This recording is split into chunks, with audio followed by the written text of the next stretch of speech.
Olá, pessoal! Hoje nós vamos estudar o capítulo 17 da apostila, que tem o tema Como as espécies evoluíram ao longo do tempo.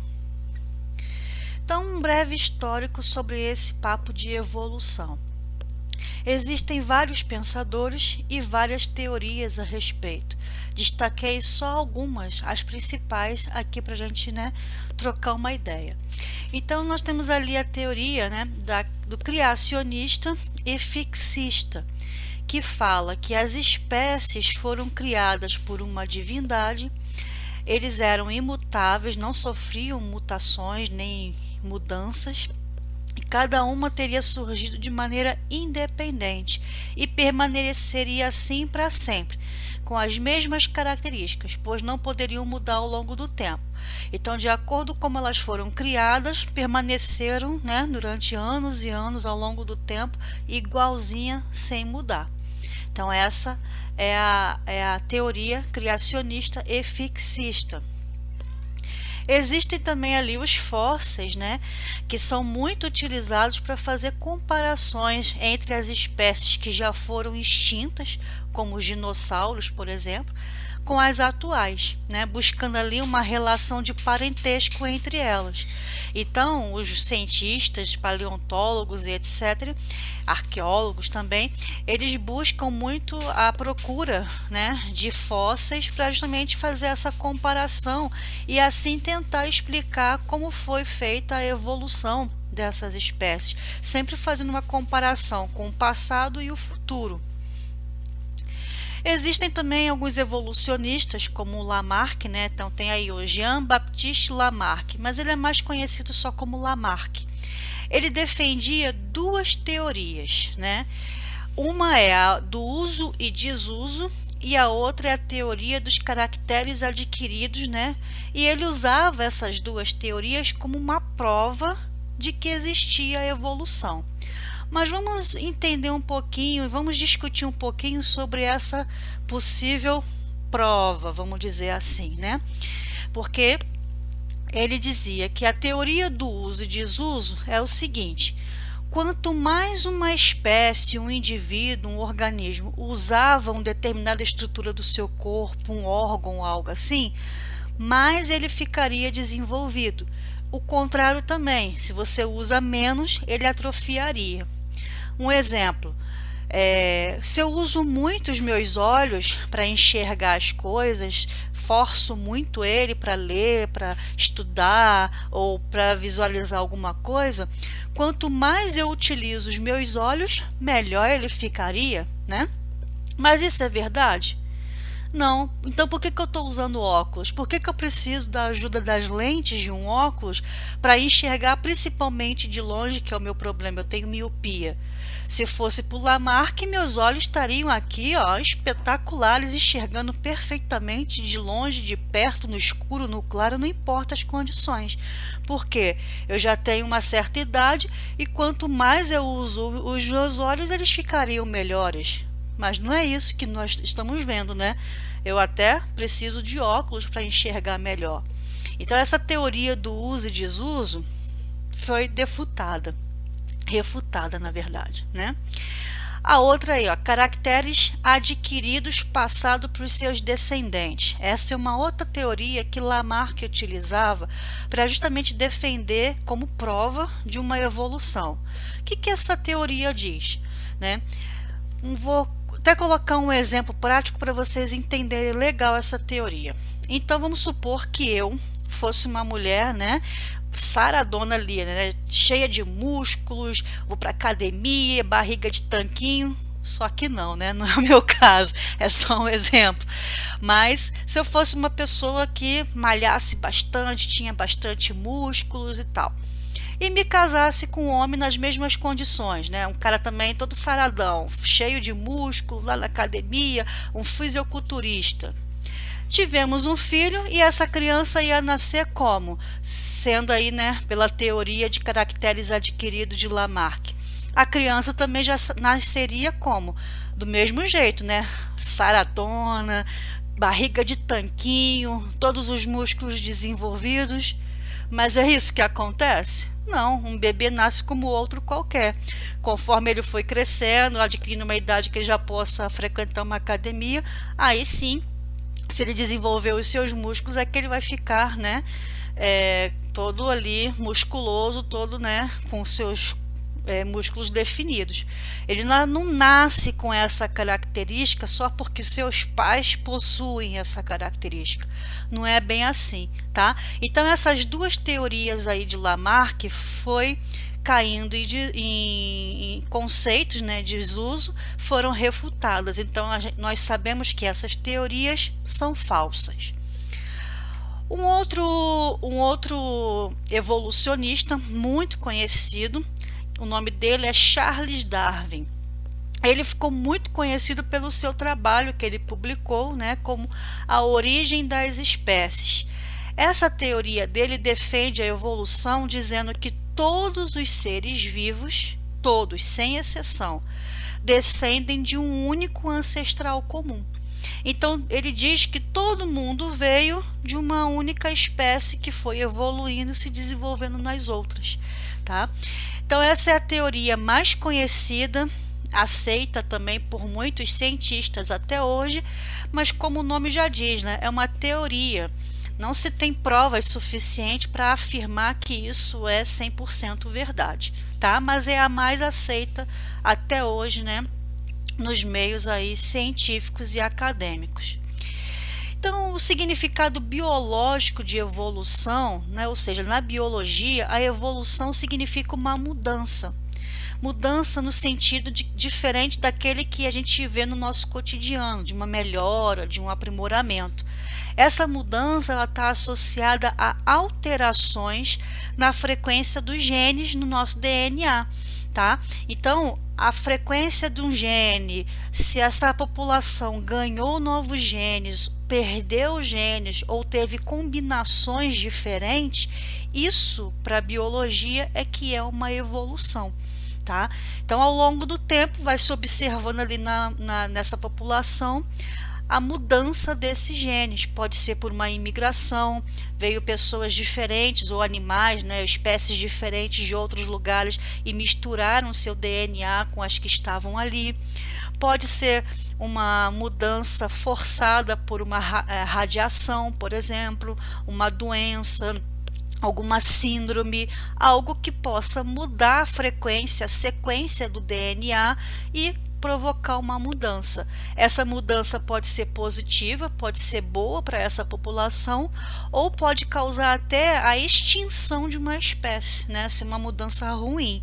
Então, essas mudanças no DNA, para a biologia, é que é uma evolução. Aí existem alguns conceitos dentro ainda da evolução que são muito utilizados, né, para essa parte de genes aí, que são as mutações, como eu já falei, né, que são alterações ali ao acaso, acontece ao acaso no DNA de uma espécie, que levam a população a evoluir. Portanto, a evolução é um processo guiado, em parte com base no acúmulo de mutações ao longo do tempo. Temos também aí o fluxo gênico, tá? Que é qualquer movimento de genes de uma população para outra, que foi aquele caso que eu falei da imigração, né? Então, pode ser uma migração, pode ser uma reprodução.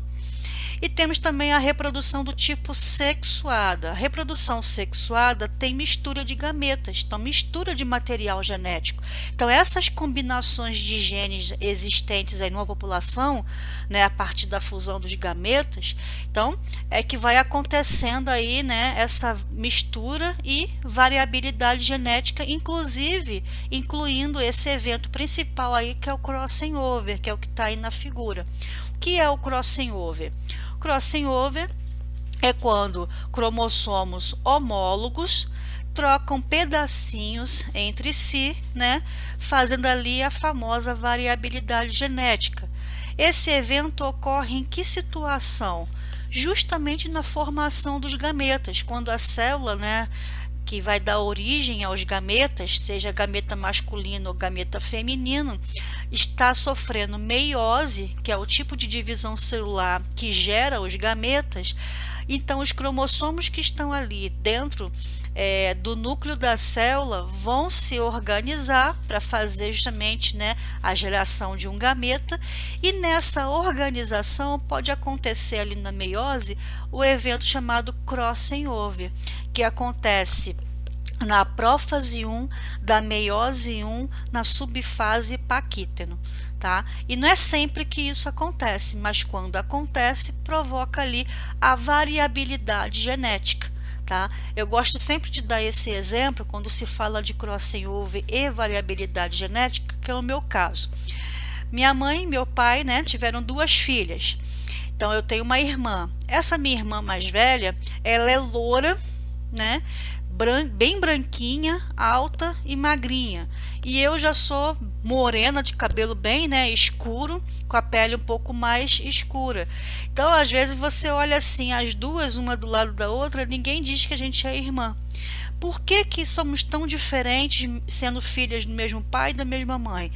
Porque aconteceu o crossing over na hora da formação dos gametas e aconteceu uma variabilidade genética que colocando, né, a gente em 2 extremos, uma loura e outra morena, né? Então, essa variabilidade genética que ocorre, acontece ali mudanças, né, no DNA, então faz ali o indivíduo ser bem diferente do outro, ok? E essa diferença, essas diferenças que podem acontecer no DNA também podem provocar mutações do tipo gênica. Exemplo que eu coloquei aqui para vocês é de uma doença chamada anemia falciforme. Então nós temos ali a sequência do DNA, né, com as suas bases nitrogenadas. Lembra como é que o DNA ele é composto, né? Ele é feito por nucleotídeos. O que é um nucleotídeo? Só relembrando, a gente já estudou isso daí. O nucleotídeo vai ter um grupamento fosfato, um açúcar de 5 carbonos, que é uma pentose, que no caso do DNA é a desoxirribose, e vai ter ali as suas bases nitrogenadas ligadas a esse açúcar que está ligado ao fosfato. Então, isso tudo aí é um nucleotídeo. E quais são as bases, né, nitrogenadas que nós encontramos no DNA? Nós temos ali a adenina, a timina, a citosina e a guanina. Então, são 4 bases nitrogenadas formando ali o DNA, que tem dupla fita. Ok? E o RNA, como é que é a estrutura do RNA? Só relembrando, o RNA só tem uma fita, então ele é simples. O açúcar de 5 carbonos que está compondo ali o nucleotídeo é a ribose. E as suas bases nitrogenadas, a adenina, uracila, citosina e guanina. Então, no RNA, nós não vamos encontrar a timina. A timina é exclusividade do DNA. No RNA sai a timina e entra a uracila no lugar. Tá? Então, já lembramos aí um pouquinho sobre os ácidos nucleicos, DNA e RNA. Mas em relação à mutação gênica, o que acontece, né, para que ocorra uma diferença, uma substituição ali numa base nitrogenada que pode provocar uma deformidade, que nesse caso aí é na hemácia, que é o glóbulo vermelho do nosso sangue, responsável por fazer o quê? Transportar ali gases, né, e nutrientes para as nossas células. Então, uma troca de uma base nitrogenada, uma única base nitrogenada, você vai fazer o quê? A formação de uma nova proteína. Então, eu tenho aqui a sequência, né, de G a G, ou seja, guanina, adenina, guanina. Essas 3 bases nitrogenadas juntas formam o códon, né, que vai ser transformado num aminoácido, que é o glutamato, ácido glutâmico ou glutamato. Essas três bases nitrogenadas formam esse aminoácido aqui, que vai dar o formato original da hemácia, que é um formato bicôncavo. Quando acontece uma mutação gênica que vai alterar a adenina aqui pela uracila, e eu vou ter aqui justamente, ó, GUG em vez de GAG, então eu vou ter aqui, ó, guanina, uracila e guanina. Então esse códon aqui, ele é diferente desse outro códon aqui por causa de apenas a troca de uma base nitrogenada. A adenina saiu e entrou a uracila no lugar. Essa mudança já foi o suficiente para mudar também o aminoácido em questão, que antes era o glutamato e agora vai ser a valina. E por esse aminoácido sendo mudado, ele muda o formato da hemácia. A hemácia é o formato bicôncavo, que era o natural, agora está em forma de foice, por isso anemia falciforme. E quais são as implicações no corpo da pessoa com as hemácias nesse formato, em formato de foice? As hemácias nesse formato, elas têm dificuldade em passar nos capilares sanguíneos, se acumulando principalmente nas bifurcações dos capilares sanguíneos. E esse acúmulo ali pode provocar dores em articulações, falta de ar, porque a hemácia está no formato diferente, então ela carrega menos oxigênio. E dependendo da situação, além de provocar dores, falta de ar e outros processos também, outras manifestações clínicas, em casos mais severos, mais graves, pode levar à morte do indivíduo, por causa de uma anemia muito profunda, tá?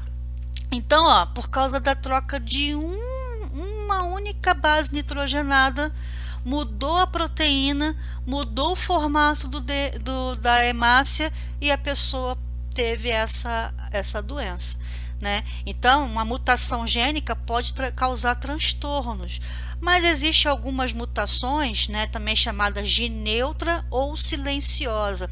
Essas não provocam problema nenhum na pessoa.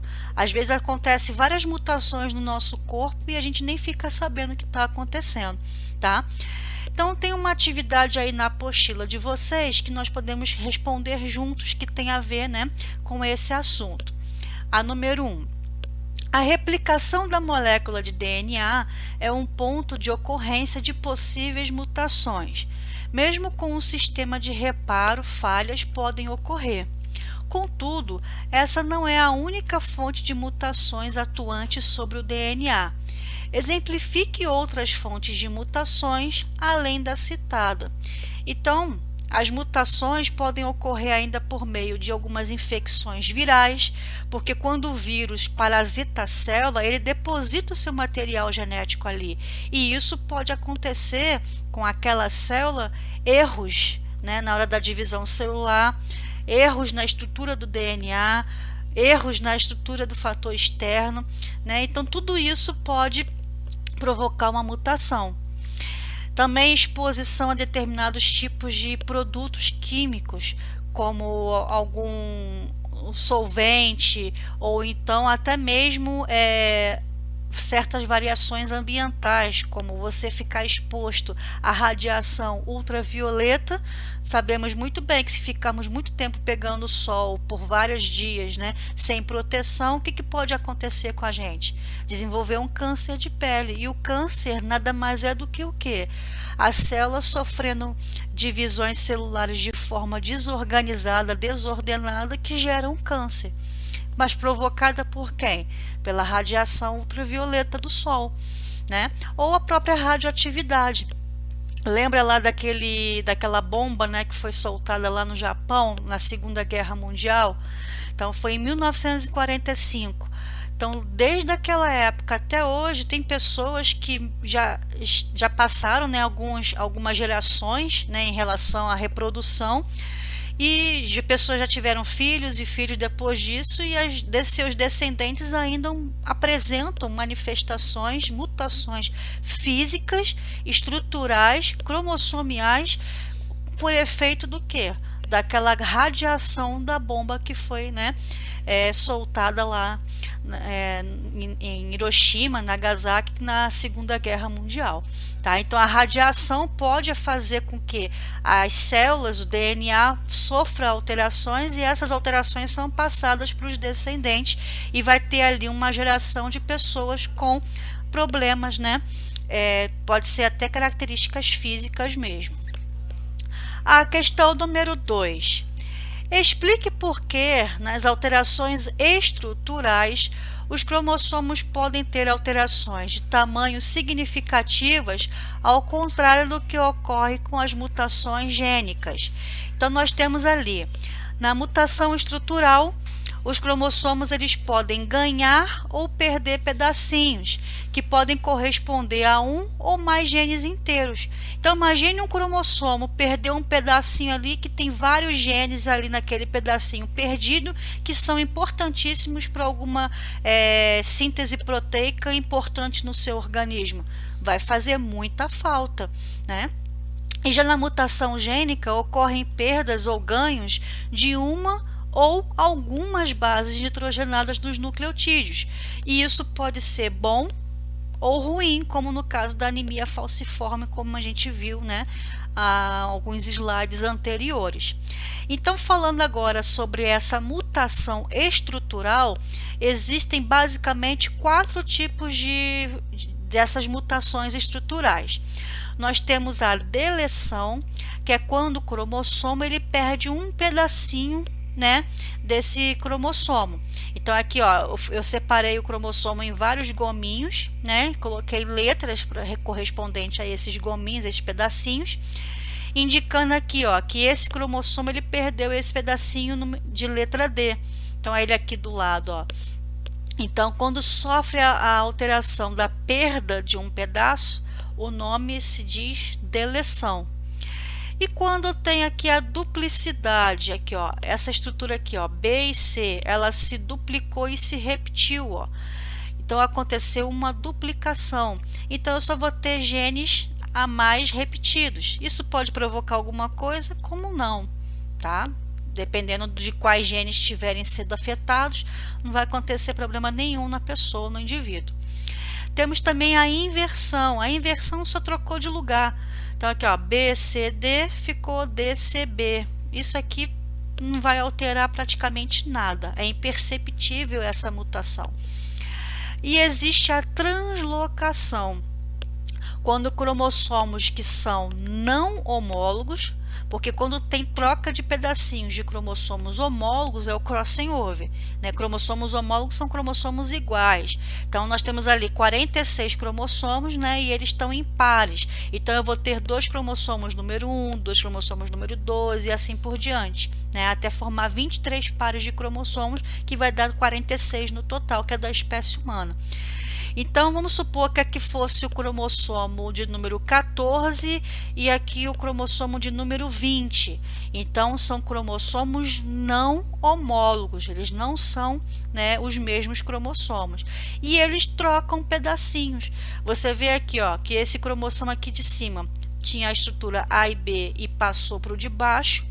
E esse de baixo aqui, ó, tinha a estrutura MNO que passou para o de cima. Então, eles trocaram pedacinhos entre si, não são homólogos, por isso o nome translocação.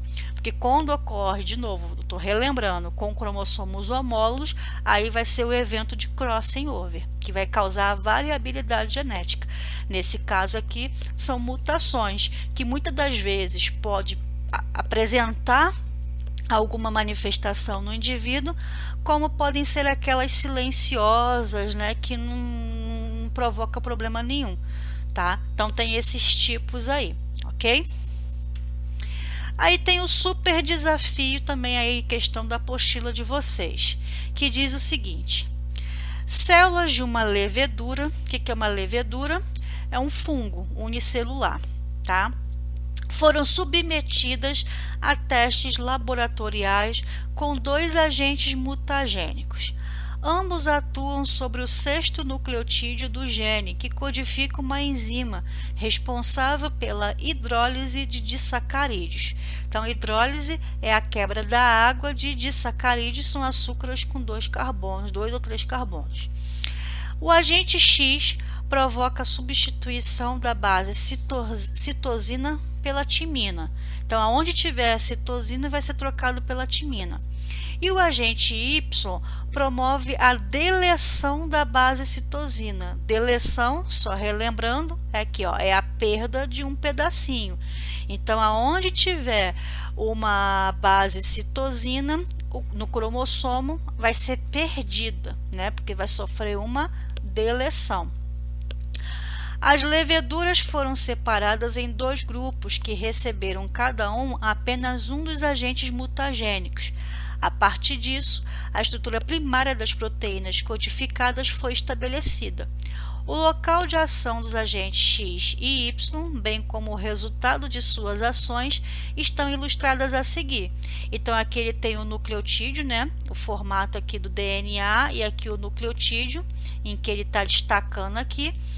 Sofreu a ação desse agente X. O agente X provoca o quê? A substituição da citosina por timina. Então, aqui no lugar onde estaria a citosina, foi colocado uma timina no lugar.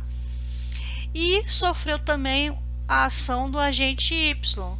Aonde tinha a citosina, ele perdeu esse pedaço, por isso que está com um X aqui, tá? Sofreu deleção.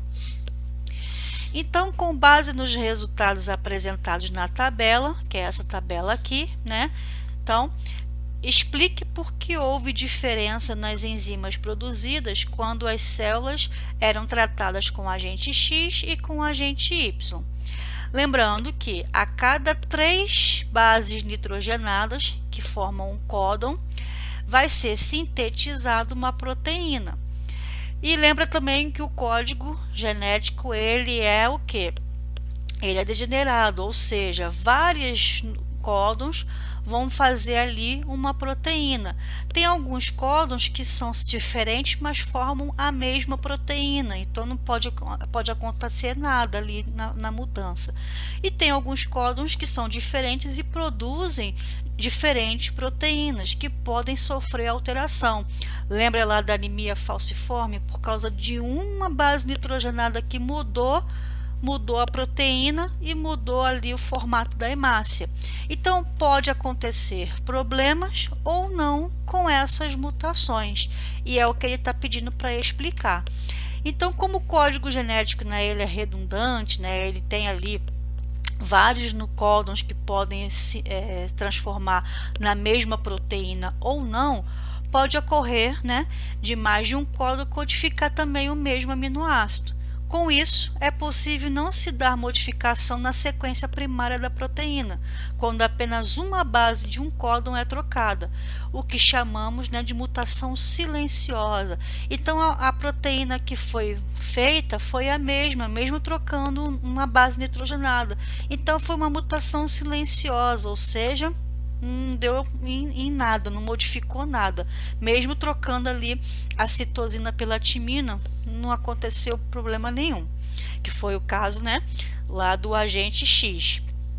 No entanto, quando ocorre a retirada de uma base do códon, que é o que aconteceu lá no agente Y, que sofreu a deleção, toda a sequência da transcrição para fabricar a proteína, né, do gene foi alterada a partir desse ponto de retirada. Então, nesse caso, aconteceu uma mutação, que foi o que? Expressiva, que teve mudança.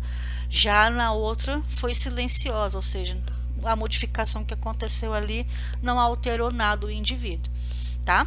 Então, essa aí é a resposta. Anotem aí no caderno ou apostila de vocês. E só para concluir o assunto, né, nós temos também aí na apostila aquele quadrinho que fala relembrando, né, que é um quadro mental com o resumo, né, de toda o capítulo da matéria. Então, nós temos ali, né, algumas teorias que tentam explicar a origem das espécies. Então, nós temos ali o criacionismo versus a evolução. O criacionismo, né, diz que as espécies não mudam, ou seja, elas são imutáveis. E também são bases do fixismo. Além de serem imutáveis, fixistas, ou seja, são fixas, elas não sofrem mudanças, né? Foram criadas ali por um ser divino, no caso Deus. E a evolução diz que as espécies mudam, né? E a evolução atua sobre a variabilidade genética, onde acontece ali crossing over na meiose, tem o fluxo gênico e a segregação independente, né, quando as células lá formam os gametas, lá na meiose. E as espécies, além de mudar, né, tem ali a sua mutação de dois tipos.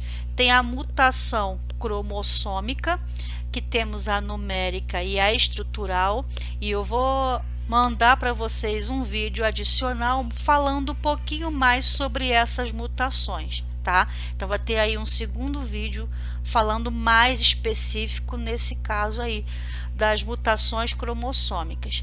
E existe a gênica também, né? Que é a substituição, inserção, deleção, que foi aquela que a gente viu aqui nesse exercício anterior, ok? Então, com isso, nós fizemos aí um resuminho. Aconselho a vocês a lerem toda a matéria da apostila do capítulo 17, façam os outros exercícios. Na próxima aula a gente vai corrigir, né, e tirar as dúvidas também, ok? Então ficamos por aqui. Qualquer coisa me mande uma mensagem e até o próximo assunto. Tchau, tchau.